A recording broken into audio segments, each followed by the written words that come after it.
আসসালামু আলাইকুম প্রিয় এইচএসসি ব্যাচের শিক্ষার্থী বন্ধুরা, তোমাদের আজকের এই ভিডিওতে স্বাগতম জানাচ্ছি। আমাদের আজকের ভিডিওর মূল টপিক হচ্ছে বরিশাল বোর্ড 2023 সালের আগত যে পরীক্ষার প্রশ্নটি আছে এই প্রশ্নটা কিন্তু আমরা সলভ করতে যাচ্ছি। সো আমরা প্রথমে দেখে নিতে চাই যে আমাদের এই বোর্ডে কি প্রশ্ন আছে। তোমরা দেখতেই পাচ্ছ যে একটা কার্নো ইঞ্জিনের গ্রাফ আছে।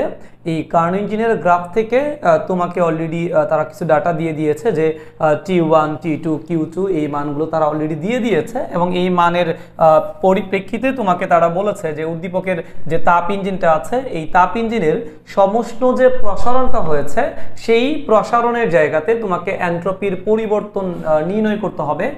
আরেকটা প্রশ্ন তারা বলেছে যে আমরা যদি উৎসের তাপমাত্রাটাকে স্থির রেখে ইঞ্জিনের দক্ষতাটাকে কোনোভাবে 1.5 গুণ করা সম্ভব কিনা এইরকম একটা প্রশ্ন তোমাকে জানতে চেয়েছে। সো আমরা কিভাবে এই ধরনের প্রশ্নগুলোকে সলভ করে ফেলতে পারি সেটা আজকে আমরা শিখবো। তাহলে চলো, প্রথম যে প্রশ্নটি ছিল যে আমাদের এই ধাপের এই যে ধাপটি আছে এই ধাপের প্রথম যে কোশ্চেনটি তোমাকে বলেছে যে এই তাপ ইঞ্জিনের সমষ্ণ যে প্রসারণটা আছে এই সমষ্ণ প্রসারণের যে জায়গাটা সেই জায়গাটার এন্ট্রপির পরিবর্তন আমরা কিভাবে বের করতে পারি। তাহলে আগে আমাকে একটা জিনিস তোমাকে বুঝতে হবে, এই কার্নো ইঞ্জিন যেটা আছে এই কার্নো ইঞ্জিনের টোটাল ধাপ হচ্ছে 4টা। দেখো এই কার্নো ইঞ্জিনের যে টোটাল ধাপ কিন্তু হচ্ছে আমাদের 4টা ধাপ আছে। কি কি ধাপ দেখো, এ থেকে বি পর্যন্ত এই যে একটা ধাপ আছে এ থেকে বি পর্যন্ত এই অংশটার নাম হচ্ছে সমষ্ণ প্রক্রিয়া। এটা হলো সমষ্ণ প্রক্রিয়া এবং দেখো এখানে এ থেকে বি আয়তনটা কিন্তু সামনের দিকে বেড়ে যাচ্ছে, এই কারণে এই জায়গাটার নাম হচ্ছে সমষ্ণ প্রসারণ। এই জায়গাটার নাম হচ্ছে সমষ্ণ প্রসারণ কারণ এখানে আয়তনটা বেড়ে যাচ্ছে। আবার বি থেকে সি পর্যন্ত যে অংশটা আছে এই যে অংশটা এটার নাম হচ্ছে একটা রুদ্ধতাপীয় প্রক্রিয়া। এটা হচ্ছে রুদ্ধতাপীয় প্রক্রিয়া, এটা হচ্ছে রুদ্ধতাপীয় প্রক্রিয়া। এখানেও দেখো আয়তন কিন্তু সামনের দিকে বেড়ে যাচ্ছে, এই কারণে এটাকেও আমরা বলতে পারি রুদ্ধতাপীয় প্রসারণ। কিন্তু দেখো সি থেকে ডি পর্যন্ত এখানে কিন্তু গ্রাফটা পিছন দিকে কামব্যাক করছে, তাই না? তাহলে আয়তন ধরো এই সি পয়েন্ট থেকে যখন ডি এর দিকে যাচ্ছে আয়তন কিন্তু কমে যাচ্ছে, তার মানে এটা হচ্ছে সেম সমষ্ণ প্রক্রিয়া এবং এটা হচ্ছে কি সংকুচন, সমষ্ণ সংকুচন। আবার ডি থেকে এ পর্যন্ত যে ধাপটা আছে এই ধাপটা হচ্ছে রুদ্ধতাপীয় প্রক্রিয়া এবং এখানেও কিন্তু আয়তন এইখান থেকে কিন্তু আয়তন কমে গেছে, তার মানে এটা হচ্ছে রুদ্ধতাপীয় কি প্রক্রিয়া বলো তো? আমাদের সংকুচন প্রক্রিয়া।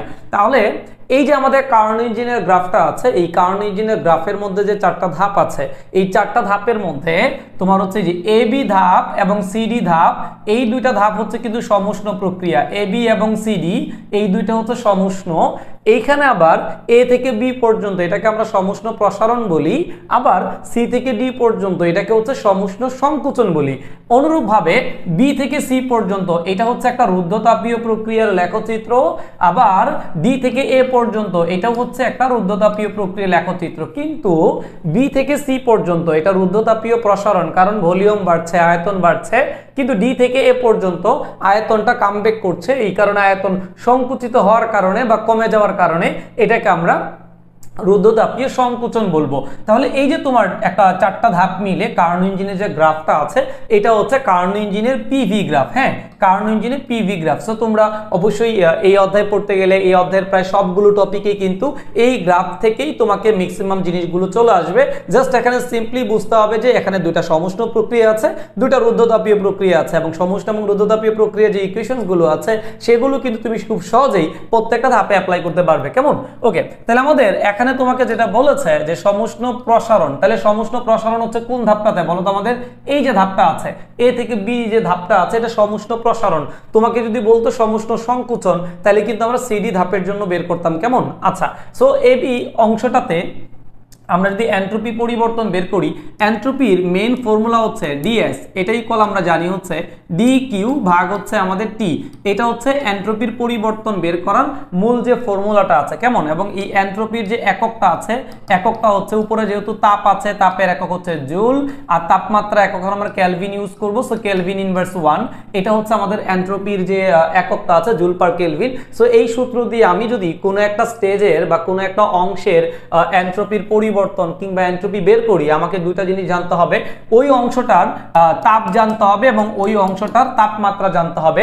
সো তোমরা অলরেডি দেখতেই পাচ্ছ যে এখানে এ থেকে বি পর্যন্ত এই অংশটার যে তাপমাত্রা আছে, এ থেকে বি পর্যন্ত এই অংশটার যে তাপমাত্রা আছে এটা কিন্তু তোমার 500 ডিগ্রি সেলসিয়াস অলরেডি লেখা আছে, যে এই অংশটার তাপমাত্রা হচ্ছে 500 ডিগ্রি সেলসিয়াস।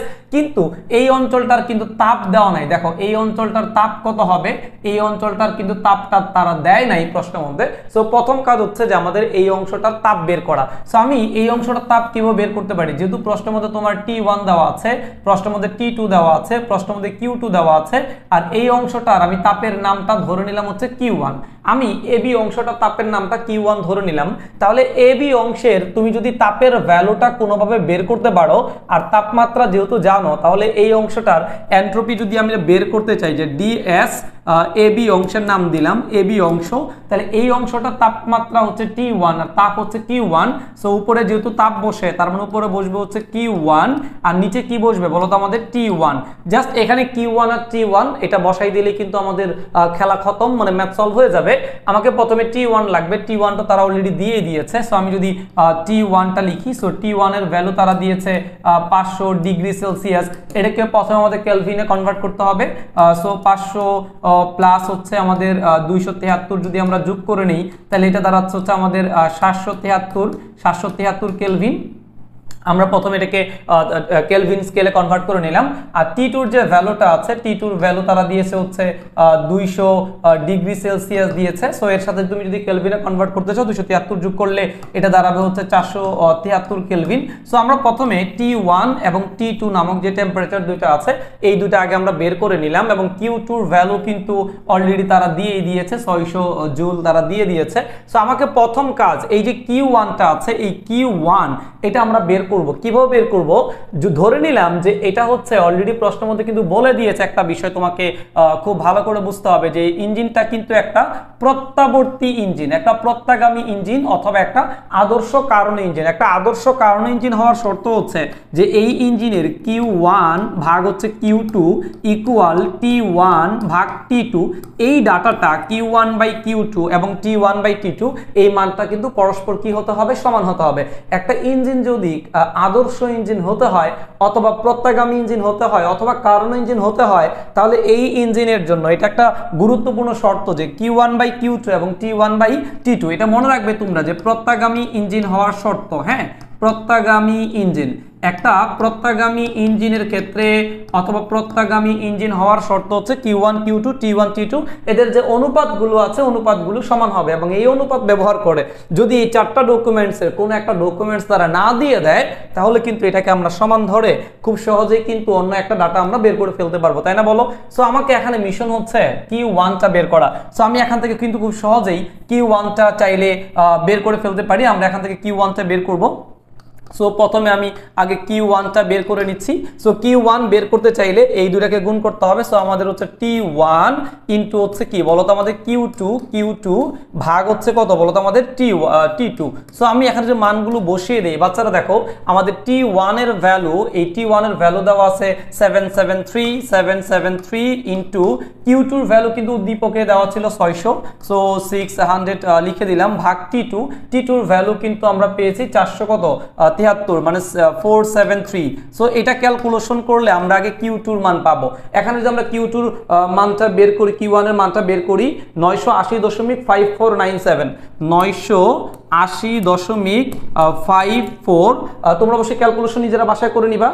তোমরা হচ্ছে 5497 এটা হচ্ছে আমাদের Q1 এর ভ্যালু, এটা হচ্ছে আমাদের Q1 এর ভ্যালু। আমরা প্রথমে Q1টা বের করে নিলাম। সো আমরা অলরেডি যে ডকুমেন্টসগুলো আমার জানা দরকার, Q1 লাগবে। সো আমি অলরেডি Q1 যেহেতু আগে বের করে নিয়েছি, এখানে মানটা আমি বসিয়ে দিচ্ছি। এই Q1 এর ভ্যালু তুমি 980.5497 ভাগ T1 এর যে ভ্যালু অলরেডি তোমাদের প্রশ্নে দেওয়া ছিল, আমরা কেলভিন স্কেলে কনভার্ট করে নিয়েছি 773। সো এটাকে যদি আমরা ক্যালকুলেট করি বা এটাকে যদি আমরা কনভার্ট করি তাহলে 1.2685।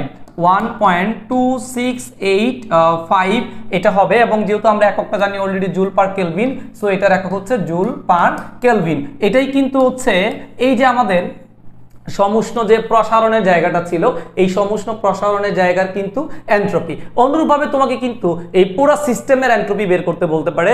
এভাবে আমাদের প্রত্যেকটা অংশের এন্ট্রপি বের করতে হবে। যেহেতু আমাদের এই অংশটাতে আমরা জানি যেহেতু সিস্টেমটা আমাদের কি হচ্ছে, আয়তন বেড়ে যাচ্ছে, তার মানে এই অংশটার এন্ট্রপিটা যদি পজিটিভ হয় তাহলে এই অংশটাতে খেয়াল করে দেখো তোমার এই অংশটা তার উল্টা প্রক্রিয়া, তার মানে এটার এন্ট্রপি যদি প্লাস ধরি, এটার এন্ট্রপি কিন্তু হচ্ছে কি হবে বলো তো আমাদের মাইনাস হবে। কেমন? এটার এন্ট্রপি কিন্তু মাইনাস হবে। এবং এই বিসি এবং হচ্ছে ডিএ এই দুইটা রুদ্ধতাপীয় প্রক্রিয়া হওয়ার কারণে এই দুইটা প্রক্রিয়ায় কিন্তু তাপের কোনো আদান প্রদান হয় না, যার ফলে এই দুইটা প্রক্রিয়ায় এইখানেও এন্ট্রপির ভ্যালু অলওয়েজ জিরো হবে এবং এই ধাপেও এন্ট্রপির ভ্যালু কিন্তু অলওয়েজ জিরো হবে। তার মানে এই চারটা ধাপের মধ্যে তোমাকে যদি বলে যে যে কোনো ধাপের এন্ট্রপি, এর মধ্যে এ বি অংশের এন্ট্রপিটা বের করবে Q1/T1 এটা দিয়ে, এবং এটা অলওয়েজ পজিটিভ ধরতে হবে।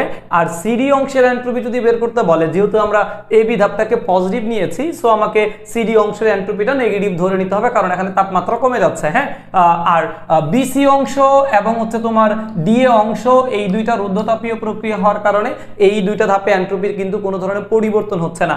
তোমাকে কিন্তু বলতে পারে যে এই পুরা প্রক্রিয়াটার মোট এন্ট্রপি বের করো, তাহলে পুরো প্রক্রিয়াটার মোট এন্ট্রপি যদি বলে, তাহলে পুরো সিস্টেমের মোট এন্ট্রপির নাম আমি যদি হচ্ছে ডিএস ধরে নেই, এটা কিন্তু হবে DS1 প্লাস হচ্ছে আমাদের DS2 প্লাস হচ্ছে আমাদের DS3 প্লাস হচ্ছে আমাদের DS কি বলো তো আমাদের 4। তার মানে এই চারটা ধাপের মধ্যে আমি যদি মনে করো ধরে নেই যে এই অংশটার এন্ট্রপি হচ্ছে DS1, এটার এন্ট্রপি হচ্ছে DS1, এটার ভ্যালু হচ্ছে আমাদের কি হবে বলো তো Q1 ভাগ কত আমাদের T1, এটার এন্ট্রপি যদি DS2 ধরি, যেহেতু এটা রুদ্ধতাপীয়, তার মানে এন্ট্রপির পরিবর্তনটা আমাদের জিরো হবে। আবার যদি এই ধাপ, যেহেতু এটা সমুষ্ণ এবং কি সংকোচন, তার মানে এই ধাপের এন্ট্রপি হচ্ছে আমাদের অবশ্যই এটা প্লাস হলে এটা কি মাইনাস হবে। এই অঞ্চলের তাপ হচ্ছে Q2 আর তাপমাত্রা হচ্ছে T2, আর এটা আরেকটা রুদ্ধতাপীয় প্রক্রিয়া, তার মানে এটার এন্ট্রপি পরিবর্তন হচ্ছে আমাদের DS4, এবং এটার ভ্যালুও কিন্তু কি হবে বলো তো আমাদের জিরো হবে। সো এই চারটা ধাপের এন্ট্রপি বসিয়ে যদি আমরা এখানে যদি ডিএস এর ভ্যালুটা জিরো পাই, ডিএস এর ভ্যালু যদি জিরো পাই, তাহলে আমরা বলতে পারবো ইঞ্জিনটি প্রত্যাগামী ইঞ্জিন। হ্যাঁ, ইঞ্জিনটি প্রত্যাগামী। তাহলে দেখো আমাদের এখানে কতগুলো প্রশ্ন হইতে পারে। তোমাকে বিভিন্ন ধাপের এন্ট্রপি বের করতে বলতে পারে, অথবা পুরো সিস্টেমের মোট এন্ট্রপি বের করতে বলতে পারে, অথবা বলতে পারে যে উদ্দীপকের ইঞ্জিনটি একটা প্রত্যাগামী ইঞ্জিন আসলেই কিনা। সো ইঞ্জিনটি প্রত্যাগামী কিনা এটা তুমি এন্ট্রপি দিয়েও ব্যাখ্যা করতে পারো। আর এটার জন্য তোমাকে এন্ট্রপির যে মোট এন্ট্রপি আছে সিস্টেমের, এটা বের করতে হবে। সো DS1 কিভাবে বের করবে, Q1/T1 দিয়ে, DS2 এর ভ্যালু এবং DS4 এর ভ্যালুটা জিরো আমি বলেই দিয়েছি যে এই দুইটার ভ্যালু জিরো, আর DS3 এর ভ্যালু হবে হচ্ছে -Q2/T2। আর যদি এটা আদর্শ ইঞ্জিন হয় তাহলে অবশ্যই কি হবে বলো তো আমাদের Q1/T1 এবং Q2/T2 এই দুইটা মান কিন্তু সমান হবে। সো মান সমান হয়ে গেলে, সো এই দুইটা ভ্যালু সমান হলে কিন্তু আনসারটা অবশ্যই কি হবে, জিরো হবে। আর যদি এন্ট্রপির মোট পরিবর্তনটা জিরো হয় তাহলে অবশ্যই ওই ইঞ্জিনটা কিন্তু একটা প্রত্যাগামী ইঞ্জিন হয়ে যাবে। কেমন? সো এন্ট্রপি রিলেটেড এই ধরনের প্রবলেমগুলো কিন্তু আসতে পারে।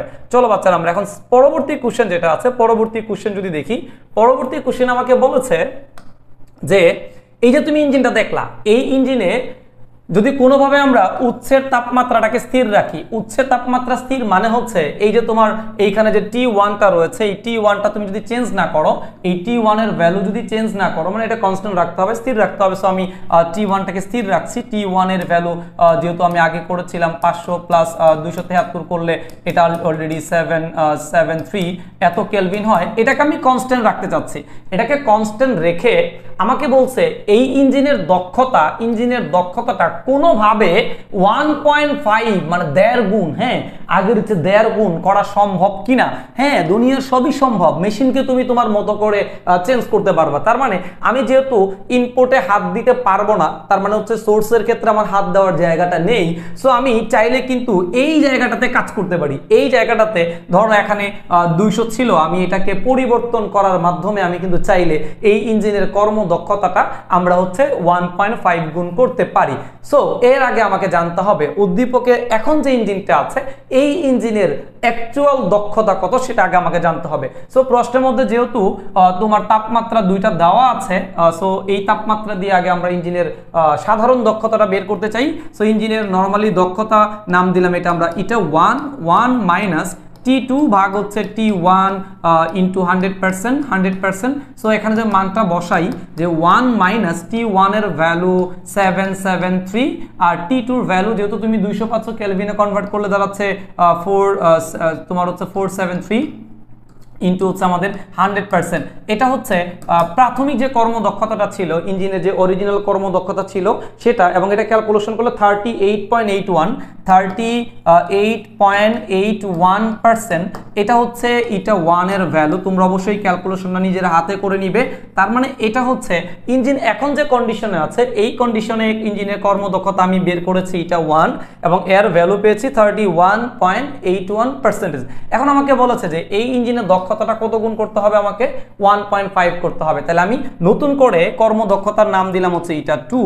এইটা 2 হচ্ছে তুমি যেটা পেয়েছো 38.81%, এটাকে যদি আমি 2 দিয়ে আমাকে যদি 1.5 বলেছে 1.5 গুণ করি, এই 1.5 গুণ করলে এটার ভ্যালু দাঁড়াবে হচ্ছে আমাদের দেখো 58.215 অথবা বলতে পারি এটাকে আমরা 0.58215 এত। তার মানে নতুন করে এটার ভ্যালু হচ্ছে এটা যে তুমি চাও 1.5 গুণ যে শর্তটা তারা বলে দিয়েছে, এই 1.5 গুণ শর্ত মানে আগের যে কর্মদক্ষতাটা তুমি পেয়েছো এই কর্মদক্ষতাকে 1.5 দিয়ে গুণ করলে মানে 1.5 দিয়ে গুণ করলে নতুন যে দক্ষতাটা হবে এই নতুন দক্ষতা মানে নতুন ইটার ভ্যালুটা হবে 0.58215।